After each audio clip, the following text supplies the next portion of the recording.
تای ماڵتا چییە؟ هۆکارەکانی توشبوونی نیشانەکانی تای ماڵتا چییە؟ تای ماڵتا نەخۆشیێکی بەکتریاییە کە لە ئاژەڵەوە دەگوازێتەوە بۆ مرۆڤ. ئاژەڵەکان وەکو مەڕە، بزنە، مانگایە لە ڕێی خواردنەوەی شیری نەکوڵاو یان لە ڕێی بەرکەوتن. ئەوانەی کە زیاتر مەترسی تووشی ئەو نەخۆشیەن زیاتر ئەوانەی کە مامەڵە لەگەڵ ئاژەڵا دەکەن وەکو قەساب و ڤیترنەر، جوتیار. نیشانەکانی نەخۆشیەکە دوو جۆرەمان هەیە.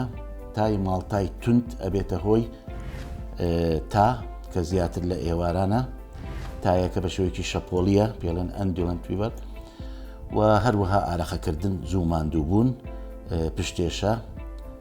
لە حاڵەتی درێژخایەن ئاینی زوو ماندووبوون، ئارەقەکردن، تێکچوونی باری دەرونی، شەو نخوونی.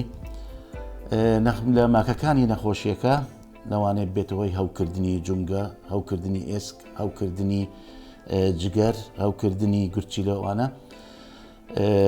بۆیە خۆپاراستن لەم نەخۆشیە زۆر گرنگە. پێویستە شیر وانە باش بکڵێ، پێویستە مامەڵەکردن لەگەڵ ئاژەڵ بە تایبەتی قەسابەکان ئەبێ دەستکێش بکەنیان ئەو جلوبەگانەکە خۆیان پارێزن لە بەرکەوتن بە هیوای تەندروستی بۆ هەموو لایەک.